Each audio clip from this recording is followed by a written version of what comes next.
G'day, Mike here for another episode of Making Munch with Mike. We've had a whole week off. Not making any of these videos last week because I had a whole week off. Taking the week off. It was nice, pleasant times. I did things. But right now I'm making couscous.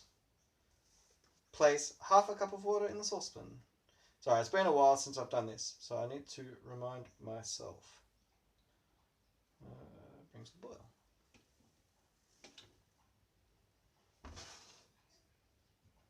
Ooh, nice. Yeah, had a week off. It was pleasant. We got out for a walk most days, which is good. Yeah. I was pretty surprised by just how many people were out and about, but oh well.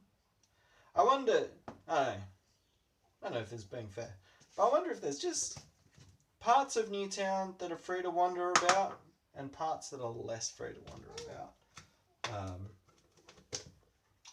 I'm suspicious. I see racism everywhere. Yeah, I don't know. So, yeah. I think it's fine if you're going for a walk and you're moving the whole time.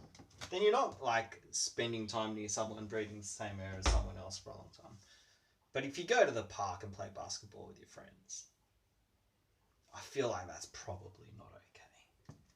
I'm mostly pretty chill and fine about this stuff, but I don't want lockdown to go on longer than I have to, you know?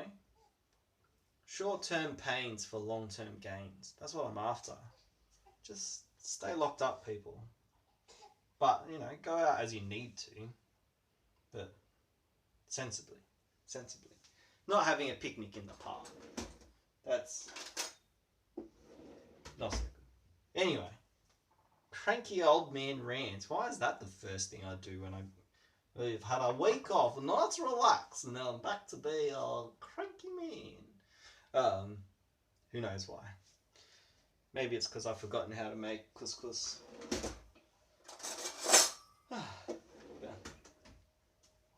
Nice times. Been good morning. We just were looking at John's Gospel, and the end bits where Jesus dies and then rises again. And it's pretty interesting when people try to come up with another explanation for what happened. So in John's Gospel, it explains,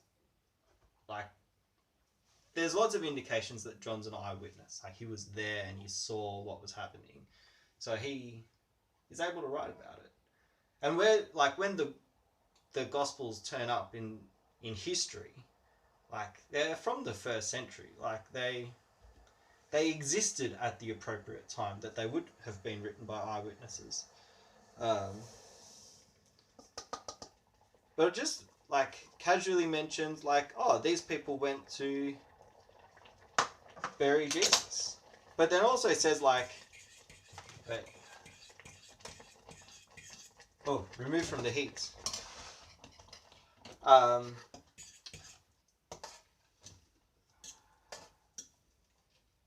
Stir, cover, and allow to stand.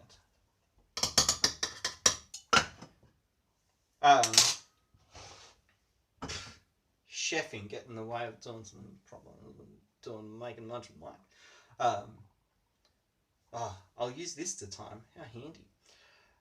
Yeah, so Jesus dies, they take him down from the cross, and there's they stick a spear in his side and water comes out. So his blood is separated into sort of the liquidy, watery bit, kind of the plasma, if you will, and the red blood cells. So when it comes out, they describe it as there's water that comes out with the blood, which is what happens. And if you donate plasma, you'll get to see it in a more sanitary and more staying alive kind of a way.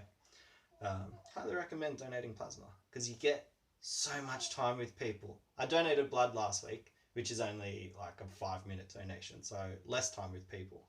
But imagine donating plasma. you get so much time to hang out with people. Like if you want to hang out with someone, go donate plasma. But yeah, so Jesus is dead, and they take him and bury him, but they bury him with like 100 pounds of spices or something, which is like just how you bury someone or something, because people stink bad. I've not really buried many people myself. I don't know how to do it. But yeah, so they take him and they bury him, but it just means like there's the people who are named, like Joseph and Nicodemus, they're named, but then there's all the people who carried the spices. Like there's a bunch of servants and stuff as well. So it's not a super small group of people who buried him. Like it's pretty known where he's buried. So you can't really say, oh, they lost the tomb, so they didn't know where Jesus' body was buried. No, there's a heap of people who know exactly where Jesus' body was buried. And then they come back and find the empty tomb. Yeah. It's just hard to explain like the church that follows afterwards without the empty tomb. Yeah.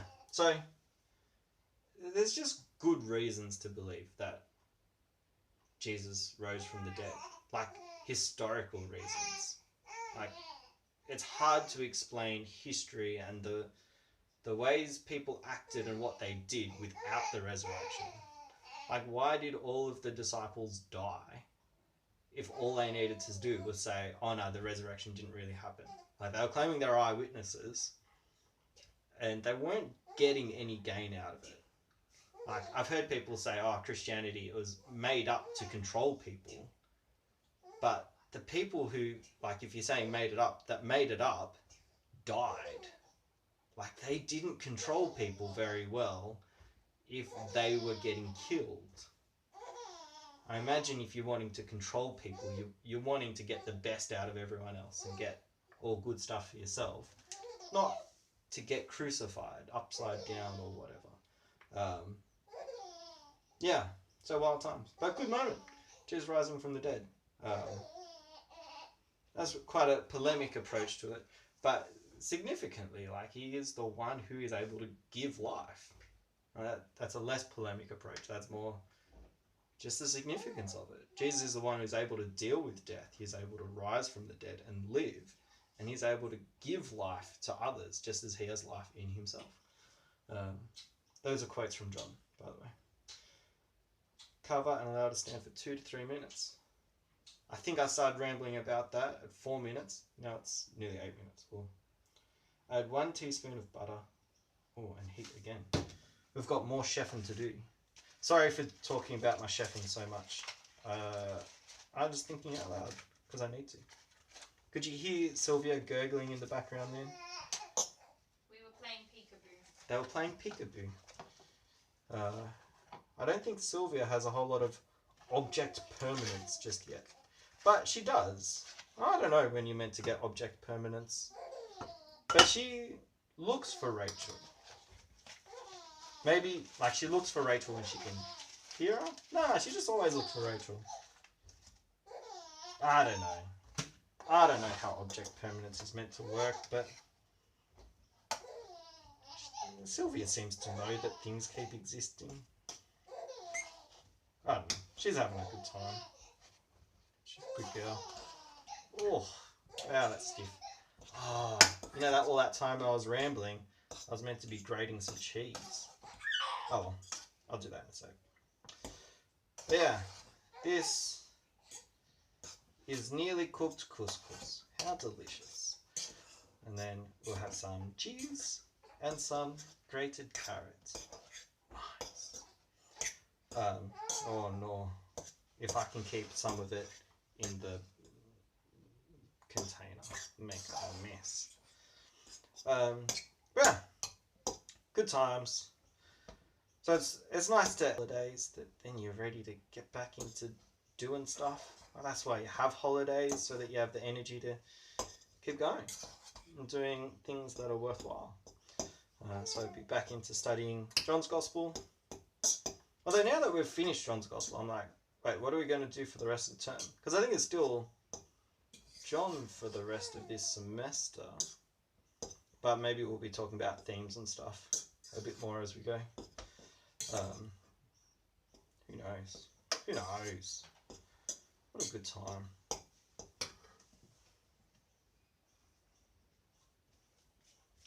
Wild. Well, this video has gone too long, so I'm just going to stop now and say I'll catch you tomorrow, back into a regular habit.